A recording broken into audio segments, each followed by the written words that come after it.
Então, a gente leu aí 1 Reis 11, 38, né? 1 Reis 11, 38, e a gente leu aqui também 1 Coríntios 3, de 10 até o 15.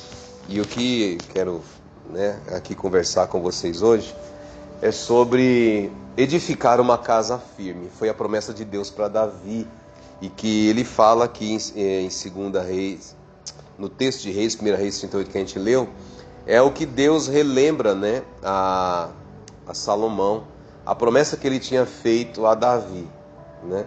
Lá em 2 Samuel 7, depois que Davi já era rei, estava descansado da guerra, já há 7 anos ou mais, que ele estava sedimentado, e aí ele está no palácio, é quando ele tem o desejo de construir um palácio para Deus, tal, e Deus vai ali, Deus faz uma promessa para Davi, em cima daquele desejo de Davi de honrar a Deus, Deus faz uma promessa que jamais faltaria um descendente de Davi, e que o Senhor faria da casa de Davi uma casa firme, E Deus relembra então essa promessa aqui no texto de 1 Reis 11, 38 que a gente leu. Então Deus fala: eu prometi ao meu servo Davi, falando com o rei atual, que era Salomão, dizendo que se ele obedecesse aos mandamentos, que não é coisa fácil, mas as leis que Deus havia dado, quer dizer, se ele fosse fiel na aliança com Deus, Deus estabeleceria ele, a casa dele como uma casa firme que ninguém poderia desfazer jamais, E é sobre isso que eu quero falar com vocês. Como edificar uma casa firme, Seja nós mesmos como uma casa espiritual, seja qualquer outra, seja a nossa casa, seja a nossa família, seja a igreja. Como que a gente pode, construir algo firme? Porque essa promessa de Deus a Davi não foi feita porque Davi era simplesmente um cara bonzinho, que não tinha erro. A gente sabe que Davi é um cara que ele teve erros na vida dele. A gente sabe que ele não foi um bom exemplo como pai, falhou com os filhos, tanto que ele teve...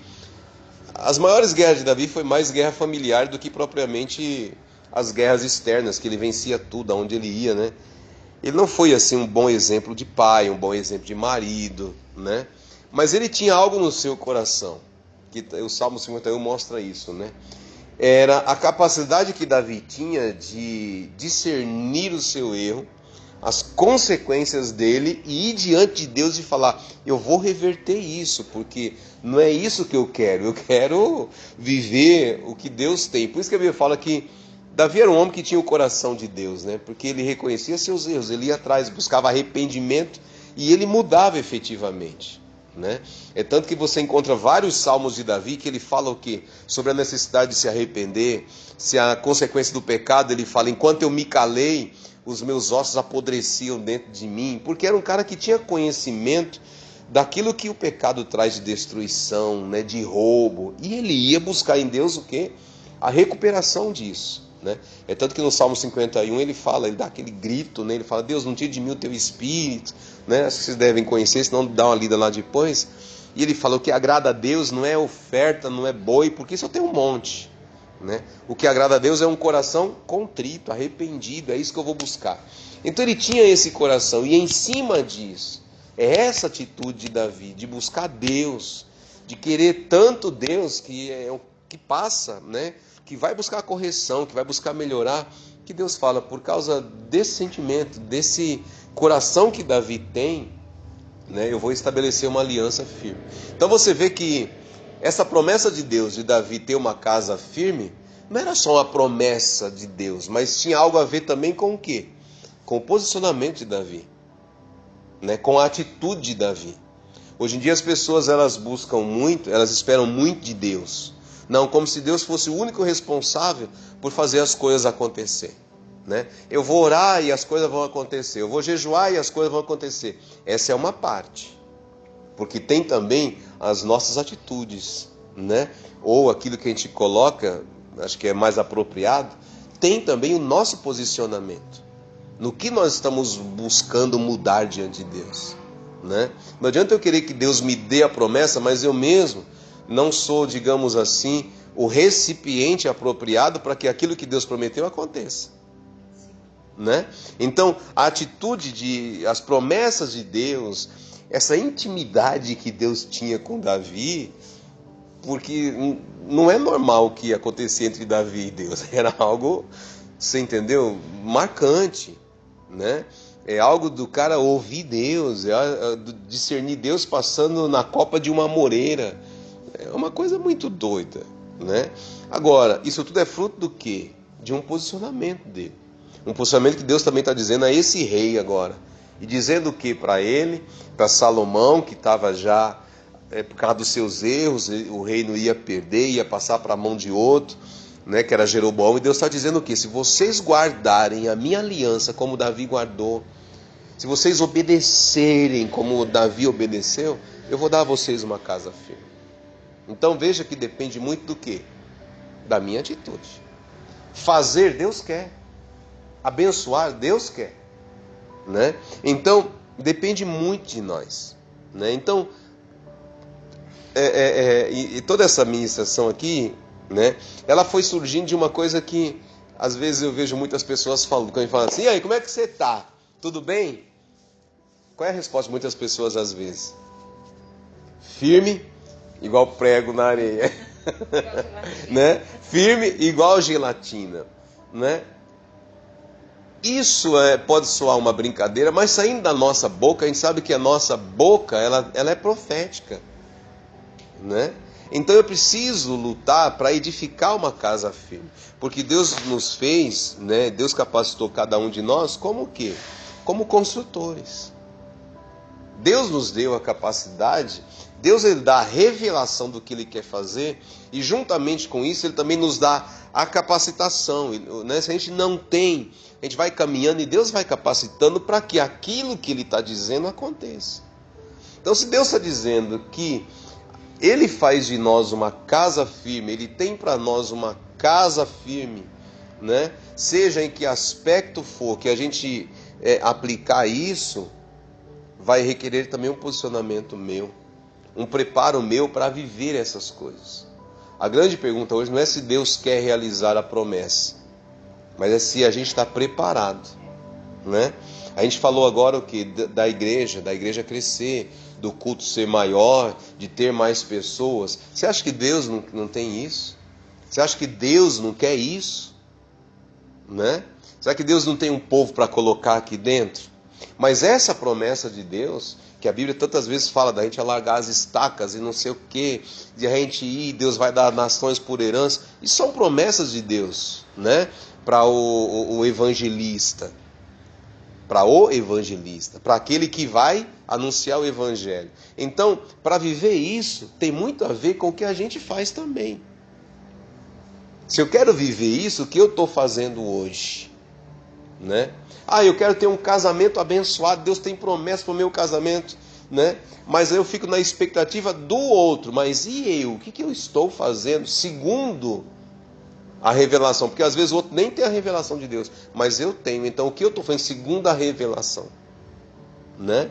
Então assim, tem toda essa parte. O que aconteceu com Davi, de ter essa promessa de Deus, não foi só porque Deus tinha a promessa, mas porque Deus encontrou em Davi também alguém sedento e que era capaz de fazer tudo na vida, né, para que essa promessa acontecesse, inclusive buscar a sua própria transformação, que é o ponto principal, né? Então assim, Deus capacita, sim, mas a gente precisa entender. Outro dia eu estava falando sobre isso, uma pessoa não entendeu muito bem, eu estava falando assim, hoje, para a gente viver as coisas de Deus, está na nossa mão, a decisão é nossa, né?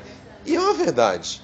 Se você pegar, Deuteronômio 11, 26, depois que Deus relata a partir do capítulo, acho que eu anotei errado aqui, mas eu acho que é 28, no capítulo 28, lá no Deuteronômio 30, 15, melhor dizendo, Deus, depois de relatar, iniciando no 28, as bênçãos, como é que Deus ele começa?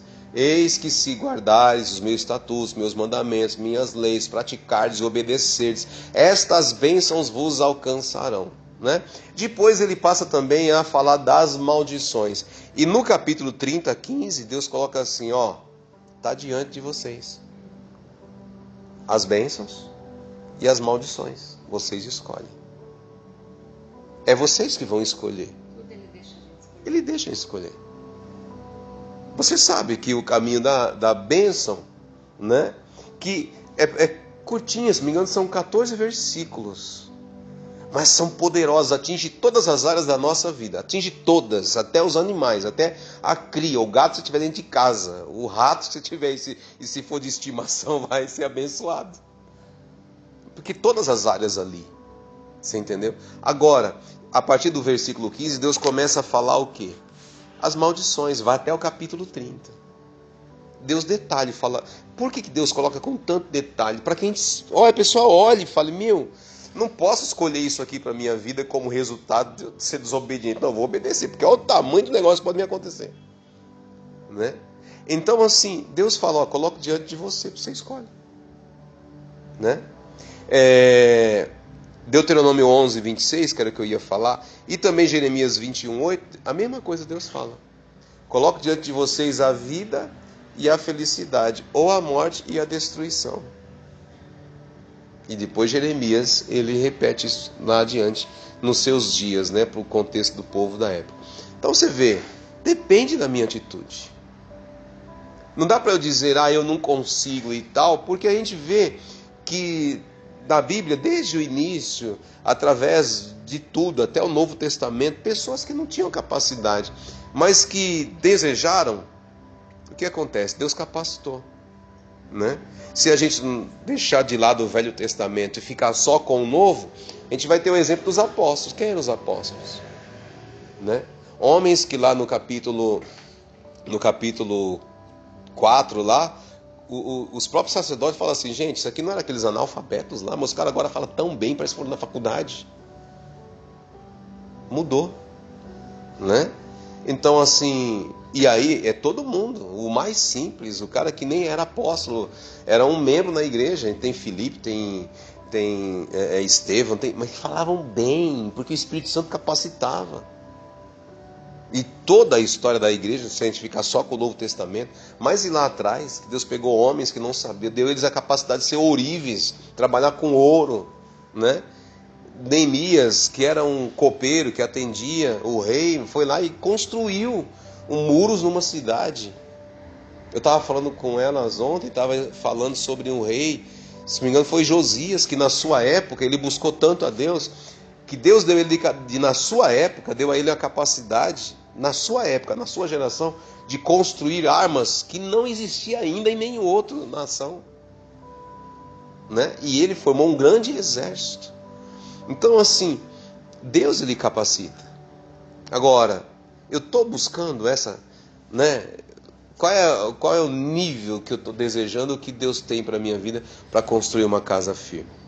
Então, dentro desse ponto de vista, a gente também está construindo essa casa. Deus nos dá o quê? O modelo e a promessa. A casa vai ser firme. Agora, você constrói, porque a realidade é com a gente. O espiritual vem de Deus. Mas a realidade, o tocar na matéria é com a gente. É botar a mão na massa e trabalhar. Né? Então, aí é onde a gente entra agora. É aonde? Em 1 Coríntios 3. Que Paulo diz o quê? Em relação ao Evangelho, às vidas salvas, ao formar a igreja, estruturar a igreja, né? Enquanto muitos ficavam brigando, é que eu sou de Paulo, não, eu sou... Esse ensino dele começa em cima dessa discussão das pessoas. Eu sou de Paulo, eu sou de Apolo, sou de não sei o que. Mano, aqui não são nada meu, não. Um está plantando, o outro está regando, assim é a obra de Deus. E nessa obra, eu sou apenas um construtor, ele fala. Eu estou construindo. E aí, todos nós somos cooperadores, não é isso que ele fala agora? Ó, no versículo 10, conforme a graça que me foi concedida, eu, como sábio construtor, lancei o alicerce, e outro está construindo sobre ele. Né? Contudo, veja, cada um como constrói. Então Paulo está dizendo assim, dentro desse projeto de Deus estabelecer uma casa firme, né? Seja a gente mesmo, nós sermos uma casa firme, inabaláveis, ou como construir a minha família inabalável, e você é a aplicação, né? Mas ela começa onde? De nós, de sermos uma casa firme, né? E depende muito do que? Da gente. Eu sou o construtor. Eu vou escolher, né, o material. Quem escolhe é você. Você sabe o que deve ser feito. Agora, com que material você vai fazer? A casa é para ser firme. Você vai usar o quê? Então ele coloca até uns exemplos aqui, né? Você vai usar ouro, prata, pedra, ou você vai usar madeira, feno ou palha? Cada um escolhe o material que quiser. Agora, presta atenção, vai ser provado, né? Aquilo que você usar, não pensa que vai ficar, não, é igual a casinha lá dos porquinhos, né? Vai vir o vento, vai soprar, vai vir o lobo, vai soprar, e aí vai ficar a casa. Então, a gente precisa entender que dentro do projeto de Deus, do propósito, que tem subpropósitos, né? Eu vejo assim, a nossa parte é fundamental. O nosso entendimento de que nós somos cooperadores com Deus, né? Nós cooperamos com Deus. Como eu ajudo, ou a gente se ajuda, nós estamos cooperando, ajudando Deus para que esse propósito, esse projeto, ele saia, né, do papel ou do espiritual e se materialize. Então nós somos construtores, nós somos arquitetos, é isso que Paulo está colocando, né? Agora, se nós somos construtores e arquitetos, a gente tem que saber também a parte que nos cabe. E qual é a parte que nos cabe? 3 coisas importantes. Primeira, o que cabe a um arquiteto? O que é um arquiteto? É o cara que vai lá, pega né? Ou ele pega desde o princípio para construir, ou então ele pega um negócio já construído, mas ele muda tudo. Acho fantástico o cara que desenvolve projetos, né? Então o arquiteto, qual é a sua primeira responsabilidade? Projetar, né? Porque sem projeto não vai ter o quê? Não vai ter obra. Né? E a gente precisa, o que é esse projetar? Você tem a revelação de Deus, você tem as promessas de Deus, comece a projetar aquilo e trabalhar em cima do que Deus está falando e planejar isso para o presente. Como é que você vai fazer? Como será isso? Como é que vai acontecer? Quais materiais você vai precisar usar? Começar a projetar, a criar o projeto, né? A traçar o que vai ser feito, qual é a dimensão, o que vai empenhar, né? Isaías 32:8 fala assim que o nobre projeta coisas nobres e pela nobreza ele está de pé. Qual é o contrário disso? O cara que não planeja, ele está caído, ele está combalido, ele está vencido, porque o nobre é aquele que projeta coisas. E não qualquer coisa, mas coisas nobres. Ele não vai gastar sua energia em qualquer coisa, mas em coisas que valham a pena, né? Então, e é isso que deixa ele de pé, porque ele tem pelo que lutar. Agora, qual é o contrário do nobre? Né? Aquele que não tem nobreza, né? Ou aquele que está na pobreza de espírito. Ele acredita que não vale a pena nem projetar, nem sonhar, nem não sei o quê. Então ele não sonha os sonhos de Deus, ele não abraça as promessas de Deus, ele luta o seu dia a dia, né? Então assim, planejar, determinar, vai ser assim, eu vou me empenhar. Provérbio 16:1 fala assim, ao homem pertencem os planos do coração, mas o Senhor vem a resposta da língua. Então é o seguinte, eu vou sonhar, eu vou planejar em cima do quê? Daquilo que vem do Senhor, não só os meus sonhos, mas os meus sonhos, eles vão estar o quê? Alinhados, né? Poderia usar essa palavra, alinhados com os sonhos de Deus. Aí vai dar certo, porque vai me abençoar, né? Vamos pegar um exemplo bem prático da palavra. O que Neemias fez? Abençoou só o povo? Lógico que não. Ele saiu abençoado também, né? Agora, se ele tivesse um sonho só dele, ele ia estar ainda lá na Pérsia, com Artaxerxes, bem da vida, com dinheiro, mas sem a bênção de Deus, sem a exaltação de Deus. Mas por quê? Ele tinha o seu sonho de ser alguém grande. Lógico, todo mundo tem esse sonho. Mas ele também sabia que tinha necessidade de Deus. Ele foi lá, alinhou as duas coisas e cresceu. Planejou, projetou, saiu do papel. E isso é interessante, porque quando você planeja planeja, projeta, sai do papel, e você tem Deus na concordância de Deus, tudo vai ser liberado, né? Aí a segunda coisa que cabe a gente como construtor é supervisionar aquilo que eu planejei, né? Então assim, Provérbios 15:3, assim, os olhos do Senhor estão em todo lugar. Então Deus está o tempo todo olhando as coisas, na sua onisciência, na sua onipotência. Mas isso quer dizer para nós o quê? A gente tem que ter um olhar de supervisionar, né? Que supervisiona, ele avalia as coisas.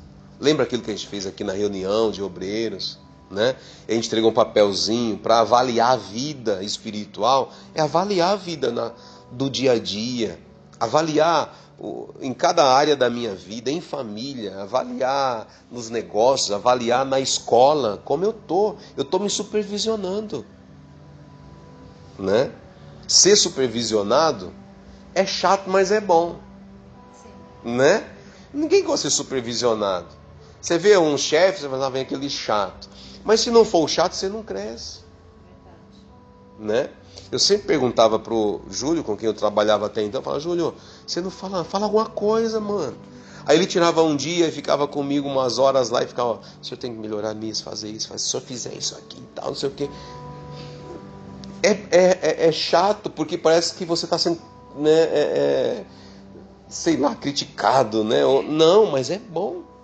Mas na verdade é uma lapidação. É uma lapidação, você se tornar melhor. Se você não supervisiona ou não supervisiona as coisas que estão nas tuas mãos, que você faz, estou fazendo bem, do que eu posso melhorar isso aqui? Se é na escola, é na igreja, em qualquer área da nossa vida, se a gente não supervisionar, nós não estamos sendo como filhos de Deus. Né? Na vida espiritual, se eu quero ter uma vida espiritual firme, se eu quero ser uma casa firme espiritualmente, eu preciso ter essa supervisão, que é o que nesse sentido? A vida de oração, que é a vigilância. O supervisor é aquele que vigia para que as coisas saiam da maneira certa. Então a minha oração é o meu jejum, é o meu olhar na palavra de Deus, me comparando com essa palavra. Eu não tô longe disso aqui, ó. Vou melhorar, vou me aproximar mais. Estou construindo uma vida. Então, se eu sou, uma parte de mim é responsável por ela, se eu sou construtor, então eu tenho que supervisionar a mim mesmo. Primeiro a mim mesmo. A mim mesmo. Né? Depois eu vou supervisionar a minha família. Cada um, o meu comportamento. Né? E aí a gente vai espalhando isso. E uma terceira coisa importante também, que não pode faltar ao arquiteto ou ao construtor, é o que? A execução. Não adianta eu sonhar os sonhos de Deus. Não adianta eu querer as promessas de Deus. Até idealizá-las num papel, vou fazer assim, assado, se eu não botar a mão na massa e não tiver uma coisa chamada disciplina. Né? Se eu deixar na mão dos outros, nenhum construtor bom, ele vai pegar um pedreiro e o outro, o eletricista, vai dizer, faz a obra aí. Não, ele vai vir, nem que seja uma vez por semana, mas o cara bom, ele vai quase todo dia. Ele quer saber se está saindo do jeito dele, né? Então, assim, a gente tem que ver na nossa vida e falar, está saindo do jeito que Deus falou, que Deus botou no meu coração? Não, não está. Então, eu vou ajustar o projeto, porque tem que ser. Para dar certo, tem que ser como Deus falou, Deus orientou, né? Então, a execução é um papel importante. Provérbios 24:27 diz assim, termine primeiro o seu trabalho a céu aberto, deixe pronta a sua lavoura, depois constitua uma família. Espera aí, primeiro eu tenho que trabalhar, arar o meu campo, para depois construir uma família, porque eu não posso fazer as duas coisas ao mesmo tempo. Sabe por quê? Porque a execução, se eu sou um construtor, se eu estou edificando uma casa firme, a execução é o meu comprometimento. Consequentemente, é o meu testemunho. Então, o que o provérbio está falando aqui é de testemunho. Às vezes você quer ter uma família, às vezes você quer construir coisas, você quer ter pessoas do teu lado, mas se você for relapso, você não vai ter. Então, primeiro trabalhe, seja disciplinado, seja compromissado, para que você depois tenha um testemunho. Né? Então, essas três coisas cabem a gente, ou a cada um de nós, né, como esses edificadores que a palavra de Deus fala, que nós estamos edificando algo junto com Deus. Ou nossas vidas como casa espiritual, ou a nossa família, né? Para que ela seja uma família de Deus, ou a igreja, né? E aí, né, para a gente arrematar aqui, 7 coisas importantes dentro dessa construção. Dentro do planejar, dentro do supervisionar e dentro do executar, a gente tem algumas coisas importantes. Vamos supor que nós estamos falando de uma casa, né? Edificar uma casa firme. Então, quais são as coisas principais se você vai edificar uma casa? Uma casa fica estabelecida onde? No ar? Sobre um fundamento. Qualquer fundamento? Qualquer alicerce? Não. Né? Então, a primeira coisa importante na edificação das nossas vidas, como casa espiritual, ou de tudo que nós fizermos, é o quê? É o fundamento. E nós lemos aqui que Paulo diz que o fundamento qual é? Não muda, jamais, é Jesus. Tudo que nós fizermos tem que estar fundamentado nele. Não é à toa que Davi escreve salmos, Davi fala o que do Senhor? O meu arrimo, o meu baluarte. Porque baluarte são coisas de apoio, né? Ele fala que Deus é arrimo, Deus é baluarte, Deus é rocha, Deus é... E ele vai falando coisas, não é assim de baixo no sentido de pequenez, mas de coisas pelos quais se apoia e pode pôr peso em cima, né? E as pessoas às vezes estão falando de Cristo, eu sirvo a Deus e tal, mas estão apoiadas ainda nas coisas erradas. Estão apoiadas no seu trabalho, estão apoiadas no dinheiro que tem. É tanto que quando o dinheiro vai encurtando. Tem gente que chega, por exemplo, no final de um mês e que ela está ali só no salário, chega no final do mês surtada, porque acabou o dinheiro. Eu estava brincando, mas naquela brincadeira indireta que você já dá uma indireta assim, sabe? Igual escorpião.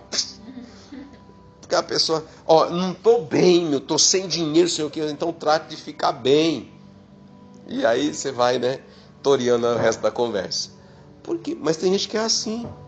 Por quê? Ama Jesus? Eu não duvido que ame. Mas o Senhor ainda não está no lugar certo. O Senhor precisa estar onde? Embaixo, no sentido de ser o fundamento. Então, o que Paulo diz aqui, Cristo é o fundamento. Tudo que nós formos fazer começa em Cristo. Mas no que Cristo? Como assim? No exemplo de Cristo.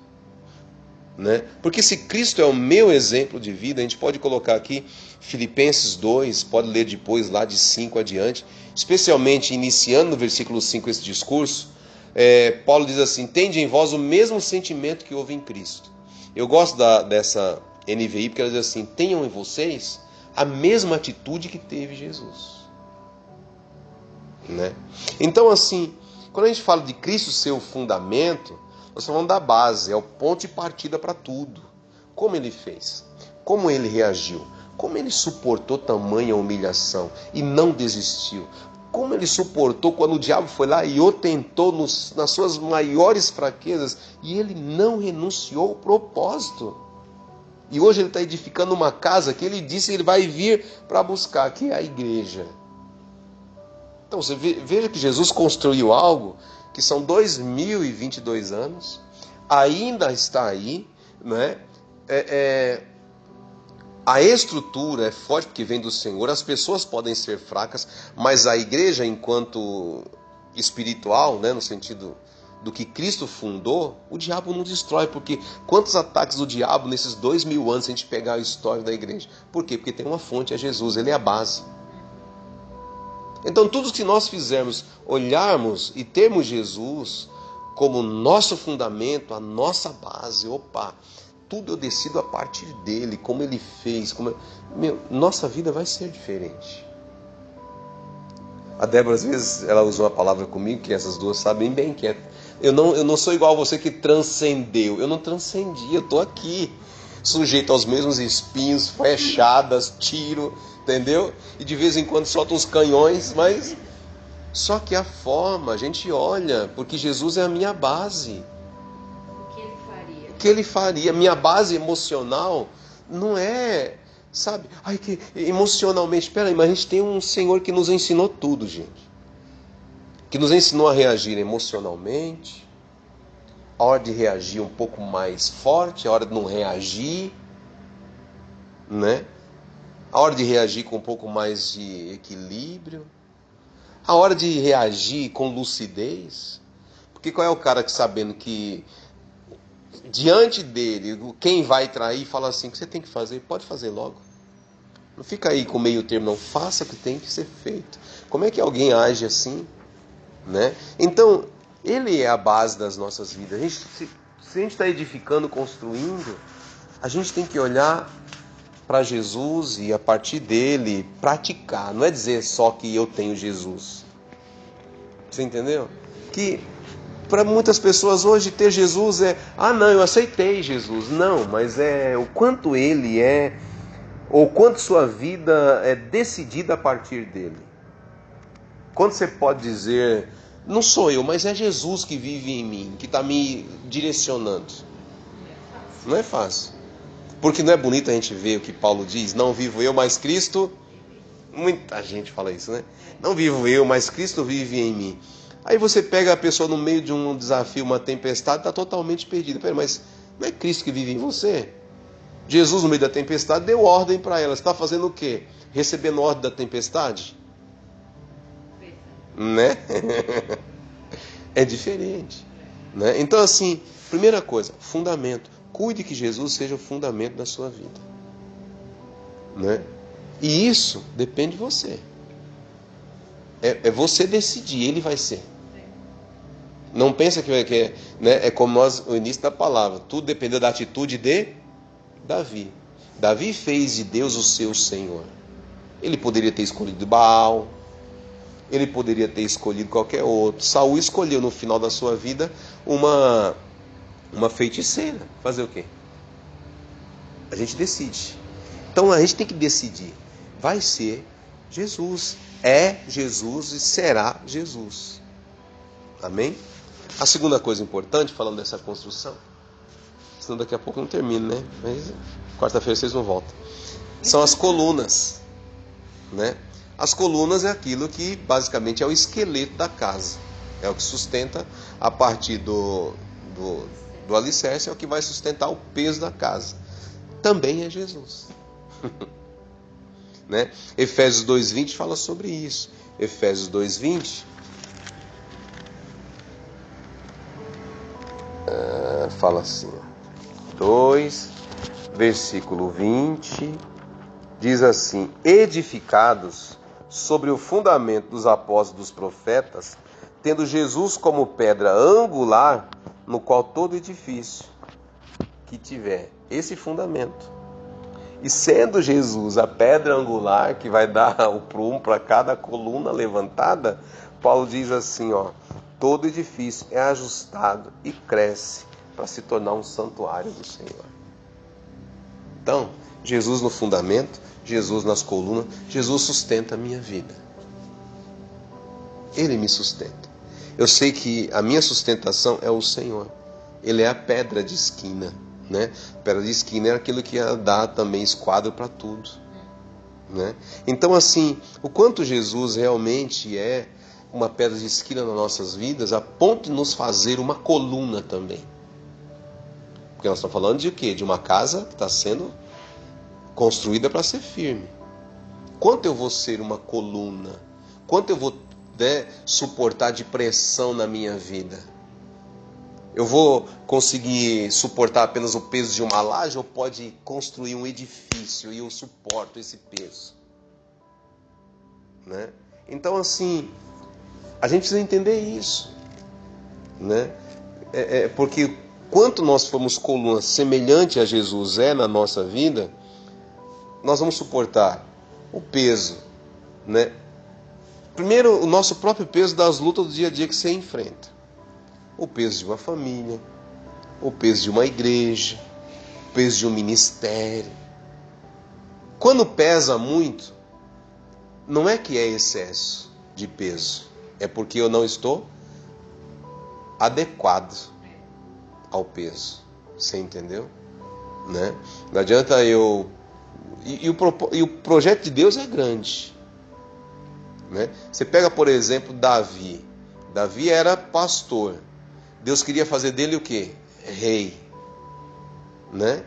Ele não tinha estrutura para ser rei, mas ele foi se fortalecendo e aí ele foi sendo ajustado, como Paulo diz aqui, ó, que aquele que tem Cristo como fundamento e também como pedra angular, todo edifício que surgir a partir daí vai ser ajustado para ser uma casa firme e se tornar um santuário ao Senhor. Então Davi, que nós falamos, é um exemplo, por quê? Se tornou essa coluna. Era uma coluna por seus soldados. Tão coluna que, segundo Samuel 23, quando Davi foi para a guerra e estava cansado, abatido, e quase que os gigantes mataram ele, os caras foram lá, mataram os gigantes, falaram para Davi assim, para preservá-lo, falaram, nunca mais você vai sair à guerra com a gente, porque para que não se apague a luz de Israel. Davi era tão coluna para os caras, tão referência, suportava tudo e mostrava para os caras que era possível suportar, que os caras falavam assim, você é a nossa luz, não pode apagar. E o quanto nós somos luz? Daquilo que Jesus disse que a nossa luz devia brilhar diante dos homens, quanto nós somos? Quanto dessa luz nós fazemos resplandecer dentro da nossa casa?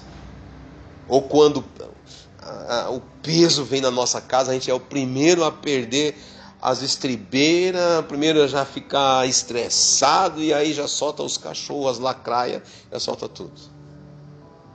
O peso. Se Jesus está na minha vida, eu aguento o peso. Lembra que ele aguentou o peso de uma cruz. Quando na época os caras só davam a travessa. Tanto que até hoje se discute se Jesus carregou só a travessa ou não. E é comprovado historicamente que ele levou a cruz inteira. Quer dizer, o diabo aumentou o peso. Mas Jesus falou, eu carrego. E no momento que ele estava sem força, Deus proveu alguém para carregar a cruz com ele. Né? Então sempre vamos receber suporte da parte de Deus. Sempre Deus vai enviar ou um anjo, ou alguém, ou um ser sobrenatural que for, mas vai ter alguém que vai nos suportar. Porque nós... Isso justamente para a gente saber. Exatamente. Né? E justamente porque a gente não se negou a carregar o peso. Porque tem gente hoje que desiste de casamento porque, eu não aguento esse peso, isso é peso demais para mim. Peraí, mas... Né? E com filho, e com trabalho, e com tudo. A gente consegue, né? As paredes, para a gente terminar essa casa logo, né? É aquilo que faz divisão. E o que faz divisão na palavra? Hebreus 4:12. A tua palavra é como espada de dois gumes que faz separação entre alma e espírito. É aquilo que divide os cômodos. Nossa vida espiritual não pode ser uma bagunça. Nosso espírito não pode ser engolido pela nossa alma. E vice-versa. Tem que estar junto, mas cada um no seu quadrado. Tem que estar junto, mas separado. Né? Porque senão é bagunça. Tem gente que vive a vida espiritual na emoção. Né? Na alma, né? Na alma. E tem gente que quer levar só no espírito, como se não tivesse alma. Deus deu as duas coisas para nós. É tanto que Paulo fala que Deus nos transforma, né, no espírito, na alma e no corpo. Então, essa separação, que são as paredes que dividem os cômodos certinho, o que é isso? Vai ser feito pela palavra de Deus. A palavra de Deus põe ordem na nossa vida. Paulo diz que a palavra de Deus serve para quê? Para exortar, chamar a atenção. Não é para brigar e condenar, mas chamar a atenção para algo que está em desacordo, desalinhado. E você vai, né? Exortar, ensinar, edificar. Olha, e tem mais coisa que eu não estou lembrando agora, mas a palavra de Deus, ela faz tudo isso. Então, quer dizer, ela põe em ordem a nossa vida interior, a nossa vida intelectual, né? A nossa mente. Porque tem gente que a mente é um turbilhão de coisas. Não, peraí, deixa a palavra de Deus colocar os compartimentos aí e adequar cada coisa. Amém? Tá? Uma casa precisa de portas e janelas. O que é isso? Exatamente aquilo que impede entrada e saída, né? Como estão as portas do teu coração? Estão escancaradas? Como estão as portas e janelas da tua mente? Os teus olhos, que são portas espirituais, você vê, né? muito da nossa memória se dá, nós que enxergamos, se dá pela nossa visão, né? Então, assim, como estão os seus portais? Como estão suas portas, suas janelas, né? Elas estão trancadas, bem trancadas para o inimigo, ou ele consegue fazer assim e entrar? Tem gente que a porta, ela está encostada para o inimigo, mas trancada para Jesus, né? Apocalipse 3:20 não fala sobre isso? Eis que estou à porta aí e estou batendo. E Jesus não está falando com qualquer um não, é com a igreja, né? Então precisa tomar cuidado. O que está entrando na nossa vida?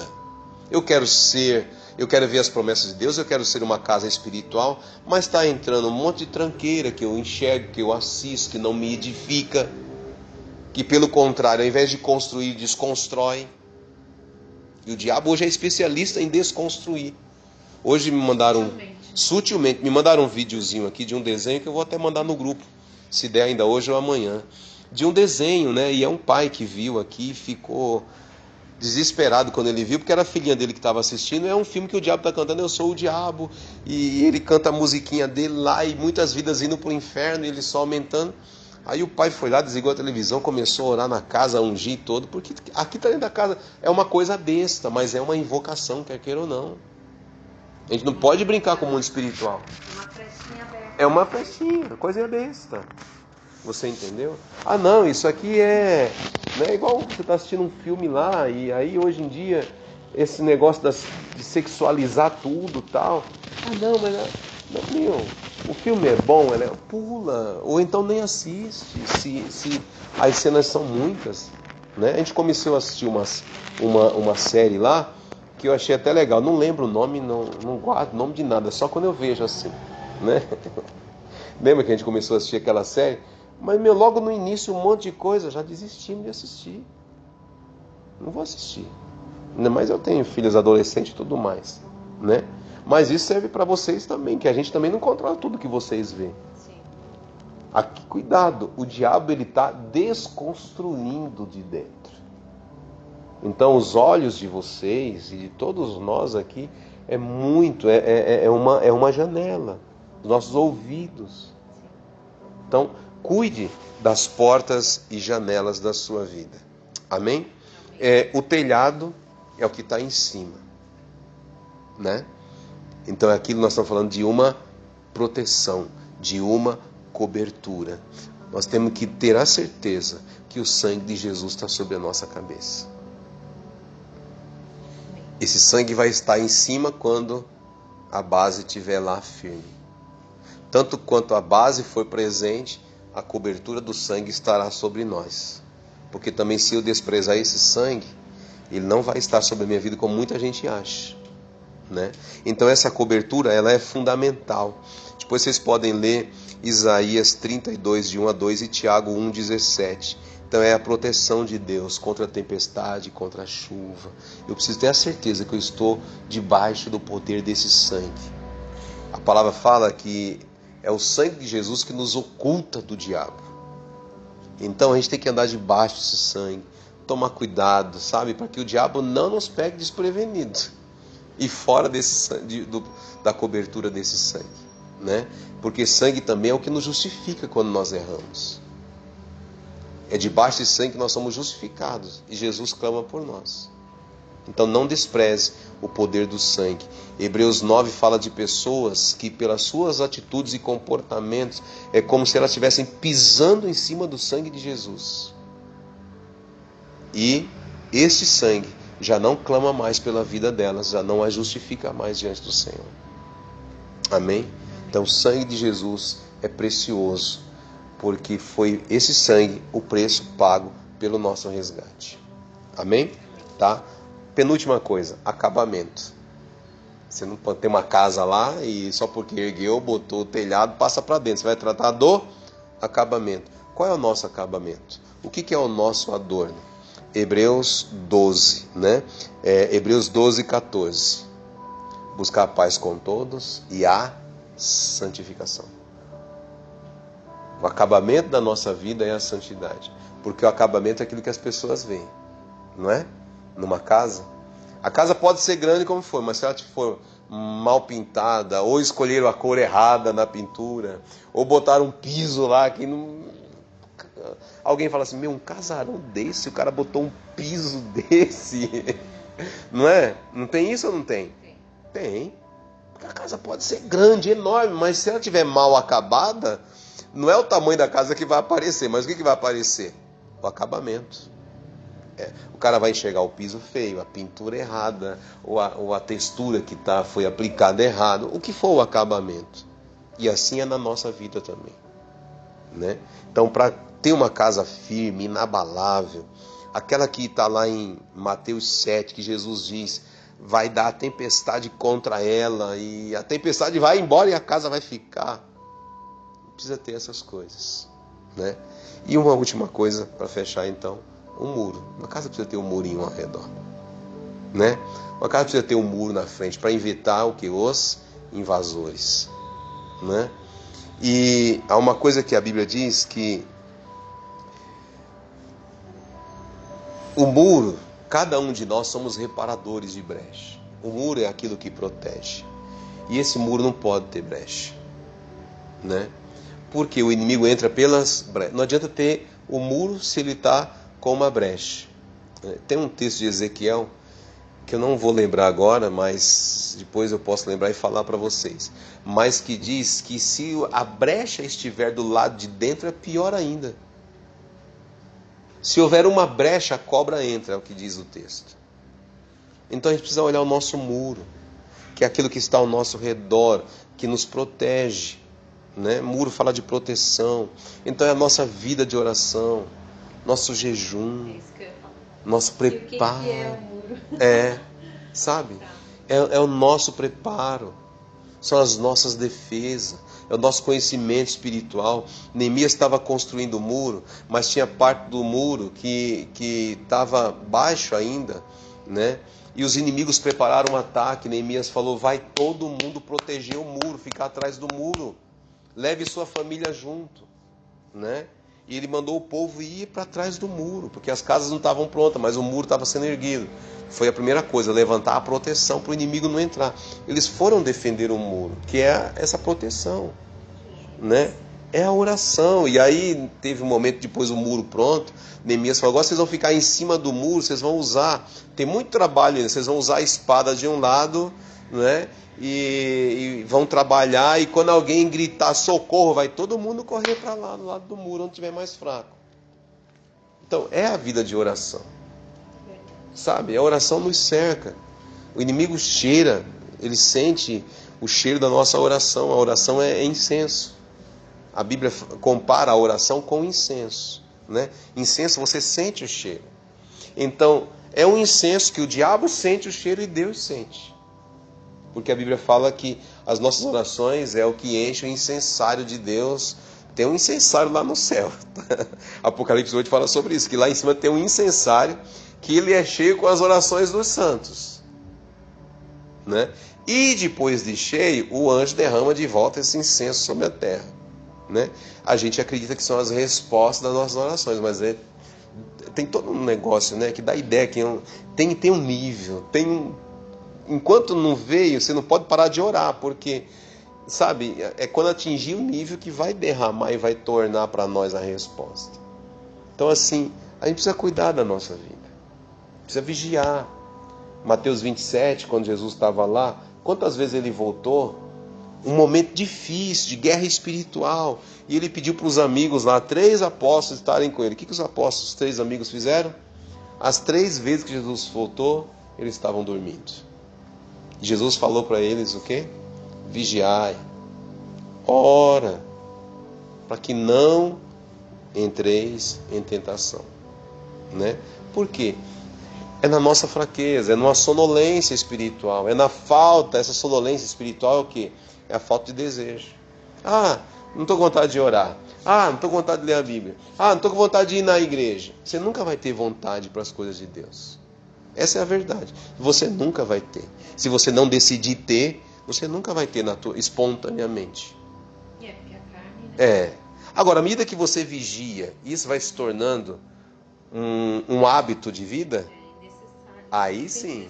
Aí você sente a falta. Sim. Mas até lá, você tem que decidir que você quer aquilo. Né? Tá? Então, assim, que a gente possa...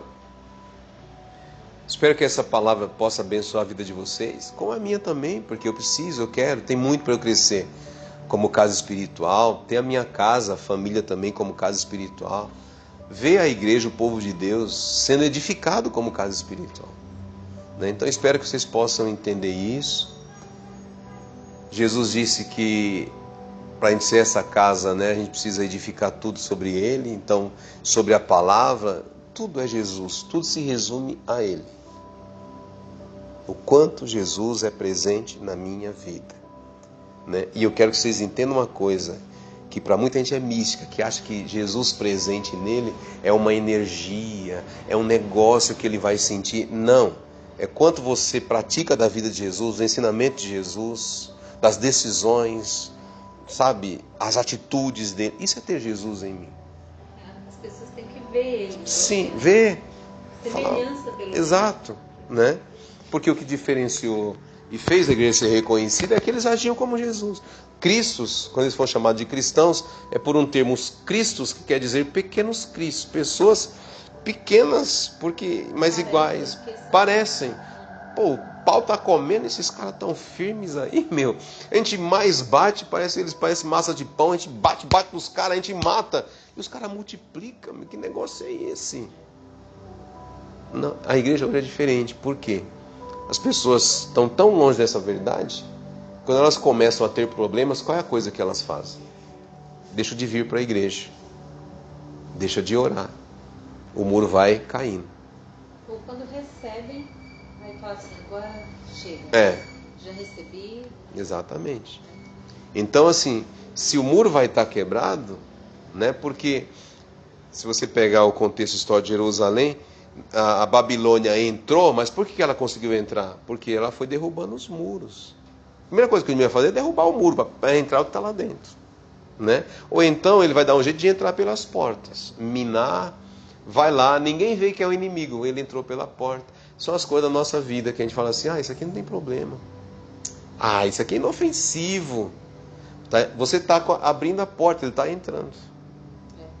Então, que a gente possa aprender, que Deus nos dê toda a graça em nome de Jesus, amém?